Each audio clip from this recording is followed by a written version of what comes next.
Hello and welcome to the Chicago Humanities Festival and today's program, Nick Hornby with Ayelet Waldman on Nick Hornby's newest novel, Just Like You. My name is Natalie Cohen and I'm the senior programmer for the Chicago Humanities Festival. I want to thank our captioner for making this event more accessible. All digital events have closed captioning, which can be controlled through YouTube. You can learn more about accessible services at chicagohumanities.org/access. This week's programs are presented with the support of Fifth Third Bank. You can learn more about upcoming events at chicagohumanities.org. Now, join me in welcoming Nick Hornby and Ayelet Waldman. Hello, I'm Ayelet Waldman, and I am here with the brilliant Nick Hornby, author of so many best-selling novels, incredible screenplays, and it is just a delight. We're talking about this book today called Just Like You, which, Just Like You, is about the relationship between Lucy, who's a single mom, and Joseph, who is a young man, much younger, and they meet at the local butcher where Joseph works. First, Joseph starts babysitting for Lucy's kids, then he becomes her lover. And this is a novel about race, about class, about age, and about all those things that separate us. But it's ultimately a novel about the capacity of human beings to connect despite all their differences. So we're going to start off with a reading by Nick. Buckle up. So I'm going to read from near the beginning of the book. One thing that you should know is that it's set in 2016 when you had an election and we had a referendum, and we voted to leave the European Union. And this conversation that you're about to hear takes place in the run-up to the referendum. And it features Joseph and a co-worker at the butcher's called Cassie, who's a middle-class student. When Joseph got to work on Saturday morning, Cassie was on the pavement staring at the window. "What's up?" "Well, what's he done that for?" she said. "What?" She nodded at the poster. It was the sort of thing Joseph never took any notice of. It looked boring. It just said "Vote Leave" on June the 23rd in black letters on a Union Jack background.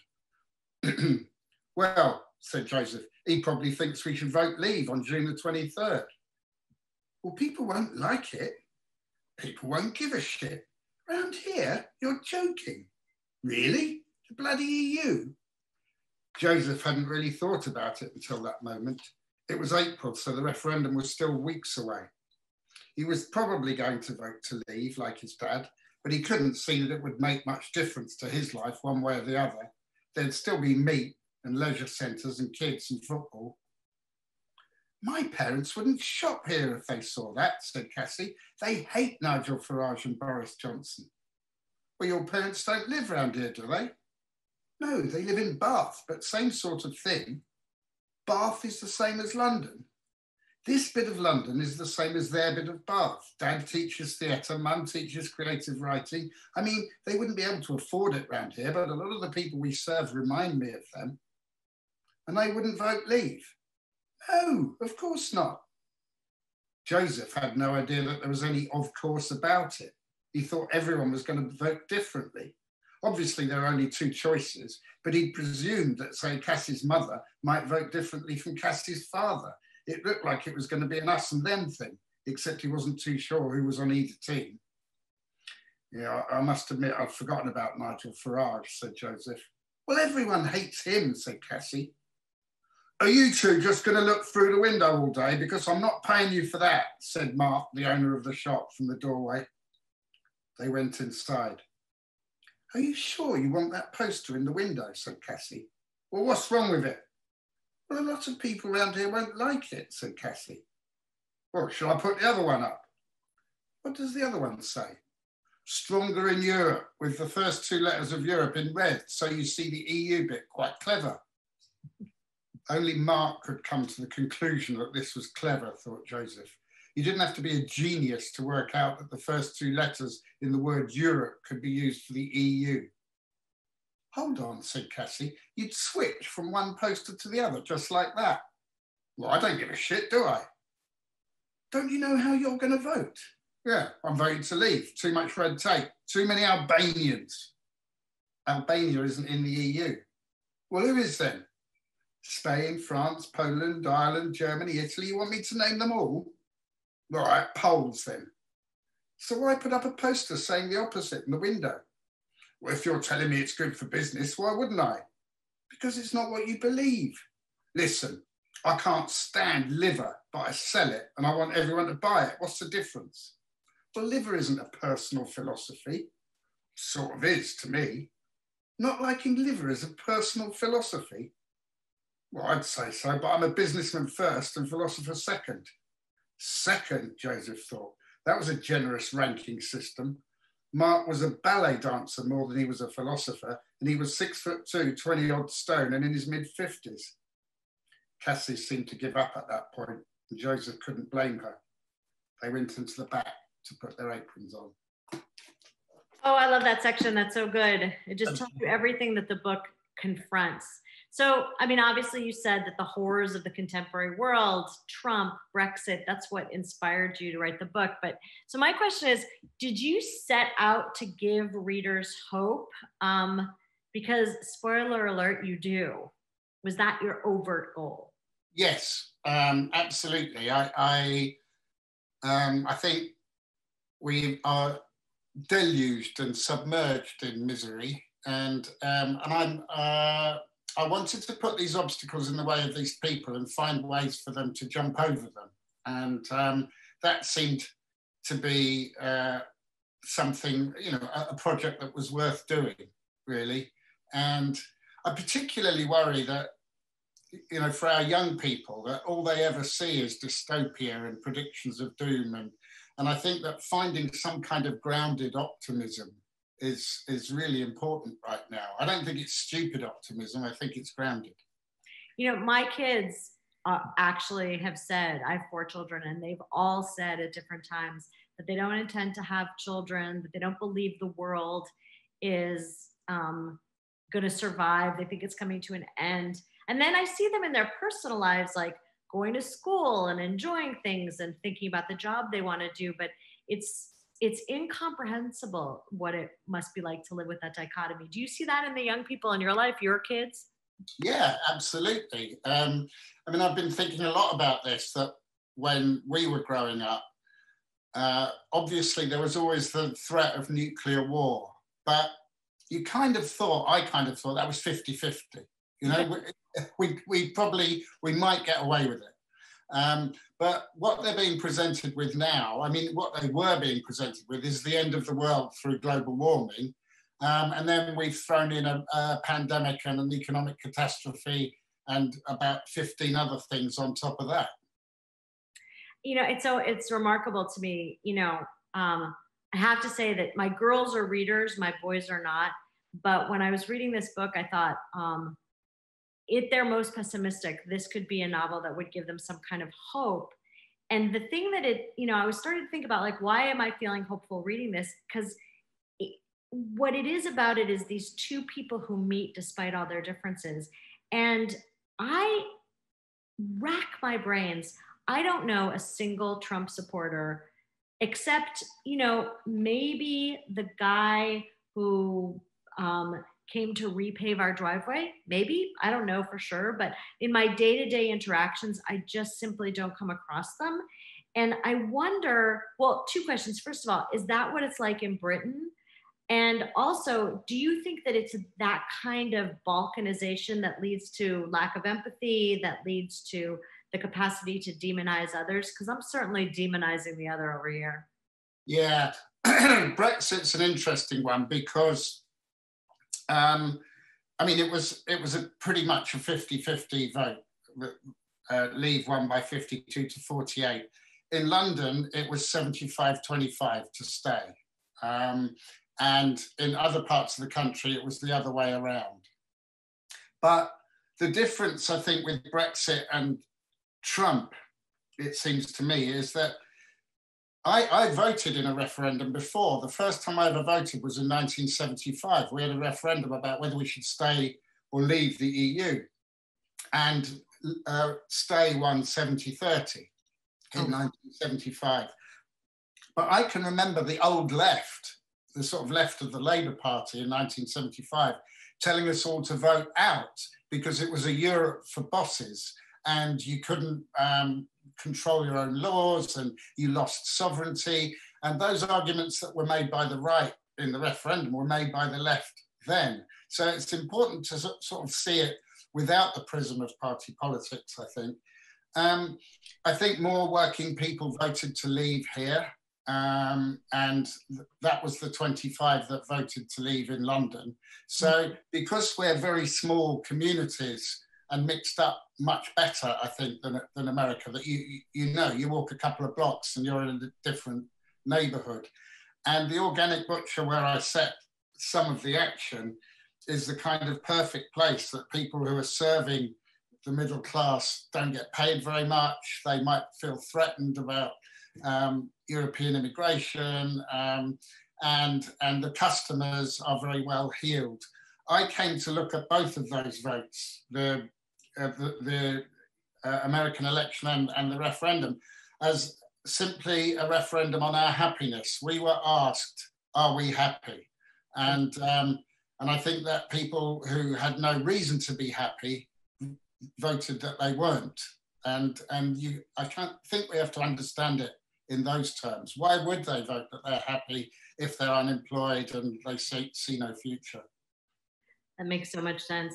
You know, I have this, there's this thing that I always say about writing fiction is that novels are the only medium in which you can inhabit the consciousness of someone else. So they teach empathy.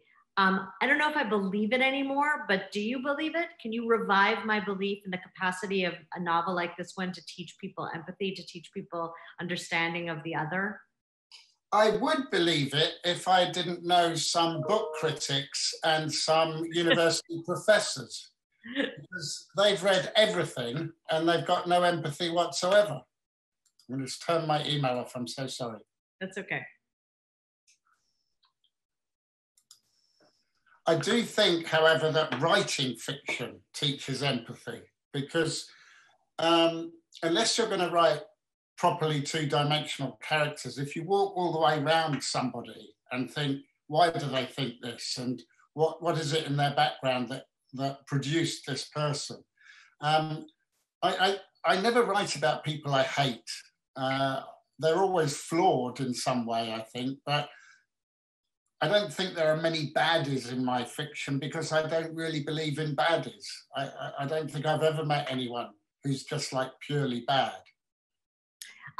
So, you know, that brings up an interesting point, this capacity to write about other people and sort of inhabit them with love. I mean, that's one of the things I love most about your fiction is that you can sense that you have true affection for the people in the stories.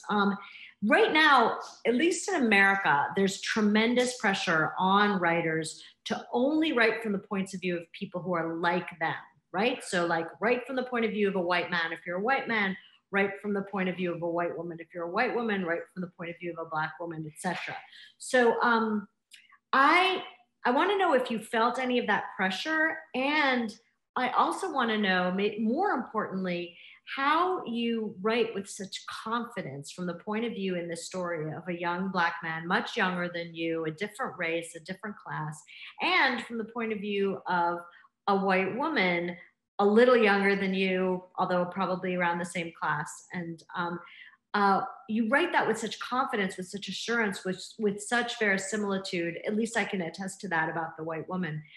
So I guess, so first is like, do you feel that pressure? And then secondly, how do you transcend that pressure to write with such confidence and authenticity? Well, I felt the pressure. And when I decided that I wanted to write a book which would feature a young Black man at the center of it, obviously I thought long and hard about it. But in the end, I came to the conclusion that, you know, I live in a multicultural community. This is what I see when I look out of my window. And the idea that I have to exclude people of color from my books because I am not one of them seemed to me to be worse than the alternative. That if I only write about white people, if I only write about white men, for the rest of my career. I think I'd just give up, to be honest. I just want to write about everybody and you know, kids and black kids and white kids and old people and whatever, whoever I need to populate my story. I think the great thing about writing is you do it on your own, and it isn't until a book is published that you realize how stupid you've been. My first book was a memoir, and I had to write about my family in order to do it. And, you know, I was just sitting there day after day saying, oh, I'll write this about my sister, I'll write this about my dad. This is easy. And then I'll send it off to the publishers, and that was easy too. And then they sent me a finished book, and I thought, oh my God, I've written about my family and it's going in a bookshop. And actually then the book did really well. So everyone knew who my sister and my mother and my dad were. And I think I did the same with this. You know, I thought, oh, okay, no, I'm going to write a love story between a white woman and a young black man, and it'll be fine. And I feel good about it. And then I received it through the post, and again thought, oh my God, what have I done? But I had the most brilliant conversation with a youngish black woman who interviewed me for it, and she was really nice about the book. And when we'd finished, I said, was there really nothing? And she said, I write about race and I think about race all the time. I was so prepared to be triggered, and it didn't happen. So that to me made it all worthwhile. Obviously, I got people to read the book as well and go through it with me and make suggestions. That's great. I mean, I feel like that's the answer, right? You have a responsibility as a novelist to present the world, your world, and if your world is exclusively white, maybe you should reconsider, you know, your experience. But then it's so important to also have in your world people who can look at your fiction in all ways. And, you know, I remember writing once about a violinist, and I had violinists read my book because otherwise it would have been absurd. I want to pivot to something now. I want to talk a little bit about the way you write children. That's one of the things I find most enchanting about your fiction. You know, I was a child, I have a lot of children, I have a lot of children in my life. And you do that with, it's often like a way to have this delightful humor brought to your page, but also, again, as we're talking about authenticity and clarity. So when you're writing kids, what's this? Are you sitting there thinking about things you were like as a child? Are you thinking the children you have? What's the, why do you think it's so easy for you to write children so beautifully? Well, thank you. I never know if it is or isn't. I don't think my childhood is any use to me anymore, actually. I think the experience of childhood has changed so profoundly in the 21st century that it's my own kids and their friends that I would turn to rather than my own.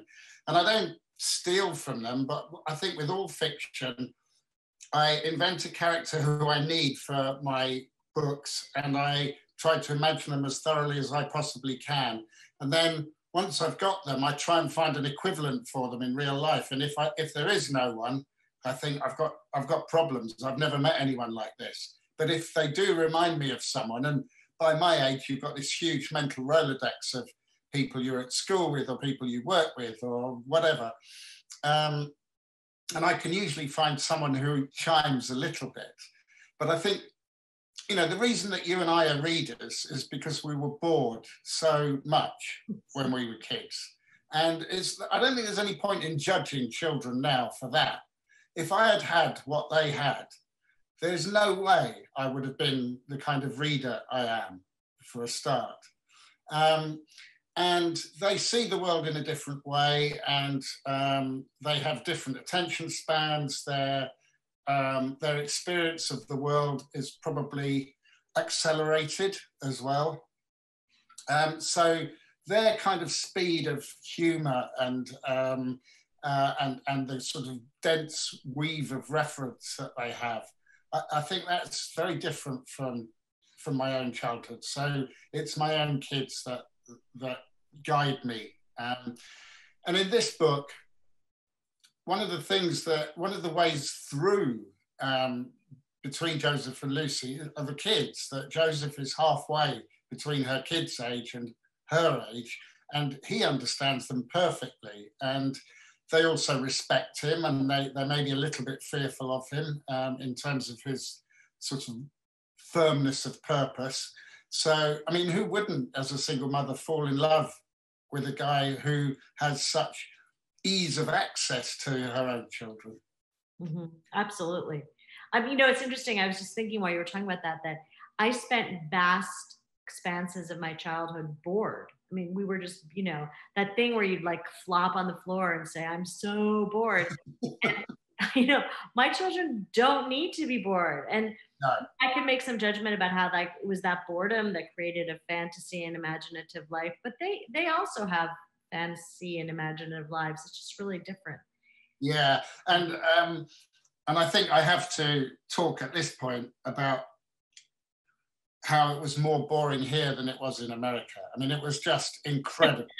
It was incredible. We didn't have television during the day at all.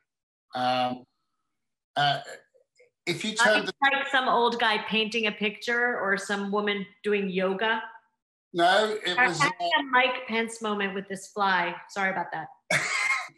What we saw when we turned on the TV during the day was a still photograph of a little girl by a blackboard. Meaning, go back to school, you little shit.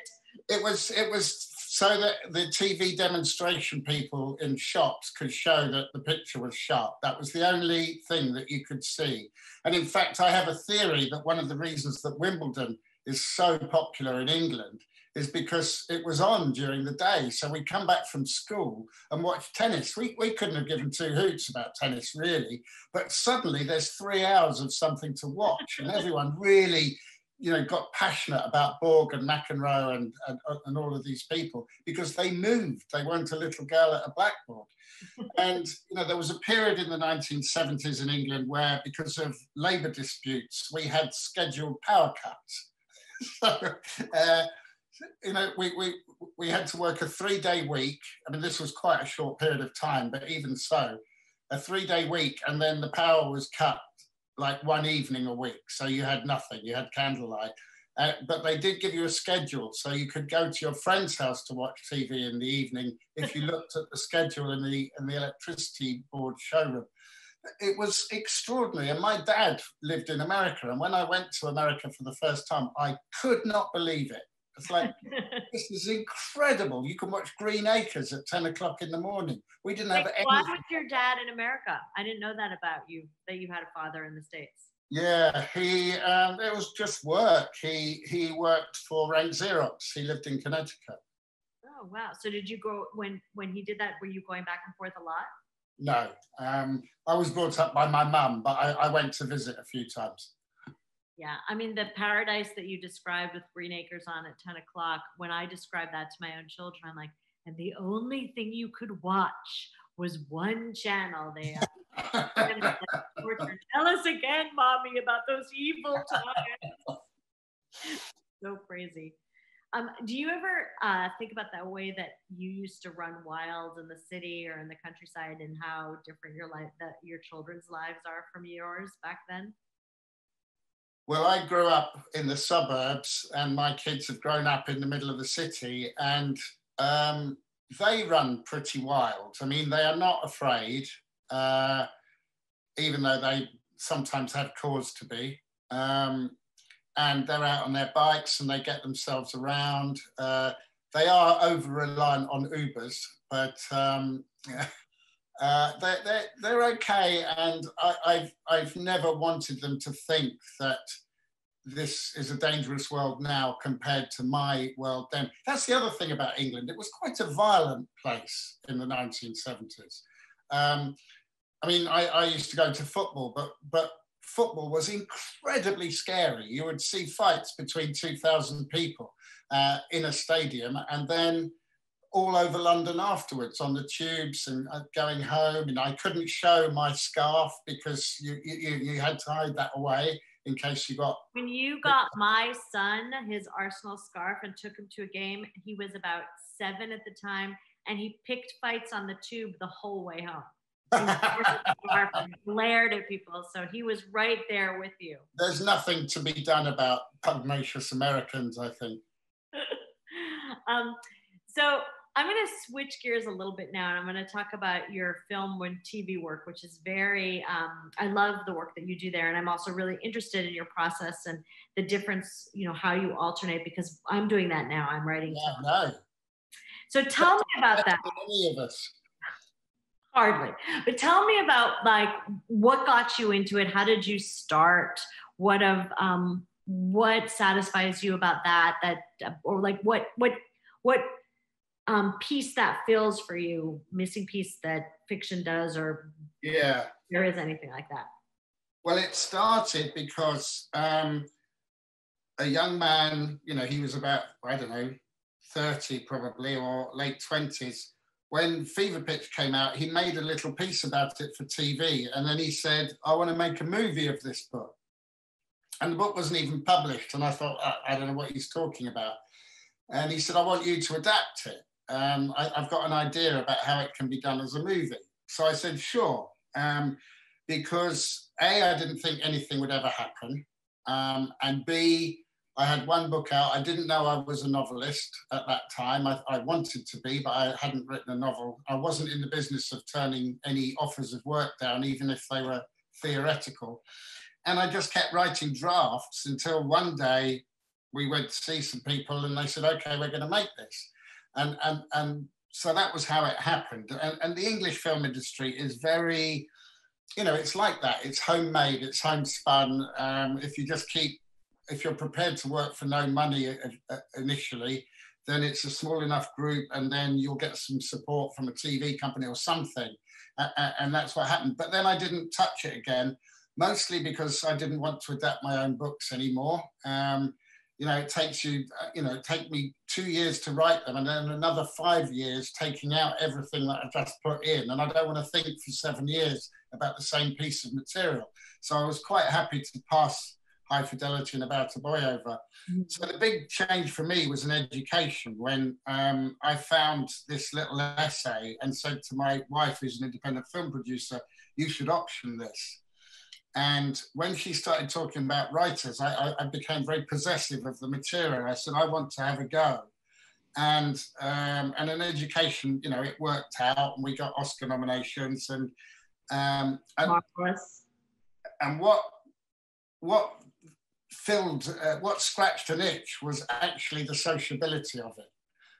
That I could have meetings, and also it doesn't take so long to write a draft of a screenplay compared to a draft of a novel. So you can kind of do one and then go back to something else while everybody reads and comes back to it. And it felt more like my writing life was mixed up a bit. And then more and more things came out of that. One of the things with an education was realizing that if you write a great part for a woman, you get the best women in the world wanting to do it, because there's nothing else for them. Right. They're always girlfriends and superheroes' girlfriends and so on. If you write one for a guy, he'll go, yeah, I really like your screenplay, but I'm just being offered $50 million to put on a suit and do something. But, you know, with Carey in an education, and Reese asked me to write Wild, and Saoirse in Brooklyn, you think you can't get any better than this. These are the best people. And that's quite an incentive to write screenplays, I think. Well, it's amazing. I mean, I'm trying to think of another male screenwriter who seems to specialize in writing astonishing, multi-layered, beautiful parts for women. And I'm not coming up with anybody. It's an incredible gift. And it's also a gift to the women actresses, you know, to the actresses to be able to do that. Well, I think the thing I'm proudest of is 3 Best Actress nominations in a row, which, you know, it's so great. And I love doing it. And I love working with these women, and, you know, they're all beautiful as well. I mean, there's nothing not to like about it, but their work. And Rosamund in State of the Union, this little TV series that I wrote, you know, again, the best person for the role. It's been a real joy. Oh, let's talk about State of the Union, because I love that so much. How did that come about? That's just just marvelous and beautiful, and also really painful. It just started with the characters, and I'd seen a couple of short things. Do you remember that series High Maintenance that was on Vimeo? Did you see that? I thought, oh, I didn't know the world could do this, right? 10 minutes. And I think I'd had the idea for this slot, the 10 minutes before therapy. And I just thought, I was in between things and I was waiting for people to read screenplays, and I thought I'd just try and see if I can do it. The task I set myself was 2 people with a beginning, a middle and an end in their conversation, basically. And I wrote 2 or 3, and weirdly, this production company said, who I'd worked with before, said, write some more. So I just wrote some more. And Stephen Frears I'd known since High Fidelity. Rosamund was in Education. Chris O'Dowd was in Juliet Naked. I could sort of approach them and say, what do you think about this? And we all took a chance on it, but it was so much fun to do. And I've just written a second series for a different couple at a later stage in life. Great. Now, did you write that specifically for an outlet? I can't remember. Did I see it on Amazon or Netflix? No, it was written on spec. Oh, wow, that's great. Which I think, for writers, it's still the best thing to do, really, if you can afford it and if you've got the time, is don't wait for someone to pay you. Just get on and do something if you can. Oh, I know that well. Someday. All right, so I have to ask you, are you one of those loathsome people that wrote 7 novels and 6 screenplays during COVID? Yeah, I'm sorry. Where you see me now is an office where I come to every day. It's about 10 minutes from my home. And when COVID happened, I thought, I'll go to my office, which is 10 minutes from my home, like I did last week. And there were times when I think we all dipped and things got worse. And then I couldn't work. And then after a few days, you think, oh, okay, so it's this bad now and it's going to stay this bad for a while. And then I started again. And then it dipped again and you think, I can't work. And then you think, oh, it's this bad now. I've got used to it. So I did mostly just come to work and write. I wrote that series of State of the Union was the first thing I did. And then what else? Well, one whole series. Come on. Yeah. 8 months. I'm trying to write. Well, I was working for Quibi, but Quibi just closed today. So Laura Dern and I were cooking up something, a short form thing, which still exists, and we hope to get it done. Well, you proved you don't have to do that on Quibi, so. Yeah, exactly. And we're responsible for them going bust because they gave us money. So that was all right. Well done, you. And I'm working on this drama series, which I'm not allowed to talk about because the permissions haven't been signed off. It's a series about music, and it's about real people who are still alive today. And we're supposed to be doing 16 hours of drama about this particular group of musical people. Excellent. And is it based in England? I'm just going to try to narrow down who it is. Is it based in England or America? Well, it starts in England and then it moves to America. Okay. And are the members of the band male or female? We're going to do 20 questions. They are, I'm afraid to say, all men. Okay. And were they at their peak of success in the 70s? Ooh, I'd say they've had a couple of decades of success peaks. I don't want you to look at the photograph behind me, actually. The truth is, what the hell do I know about music? If Michael were here, he would have already guessed it, but he's not here, so you're very lucky you're not in violation of any of your agreements. Well, without cluing you anymore, even you could guess it, Isla. I mean, the Beatles? Oh, wrong. The Rolling Stones? I don't know. Really, seriously, what I don't know about music could, fill and does fill my husband's entire library. And I have the most charming relationship with your husband. I had a fantastic conversation with him about the Munich air disaster of 1958. As soon as I got out of bed last week, a text came through. And it said, hey, does everyone know about the Munich air disaster? He is esoteric topics of conversation. Yeah. So I'm glad that he has you, because if he had asked me that, I would have been like, I don't know what the fuck you're talking about, dude. All right, well, we have run out of time, so I'm just gonna say, you have to buy this book, everybody, and you must buy this from an independent bookstore. Please, from an independent bookseller, please, please, please.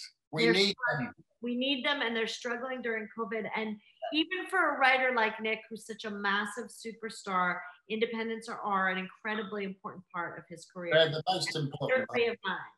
So thank you, Nick Hornby. Thank you, everybody. Thank you. Oh, it was my delight.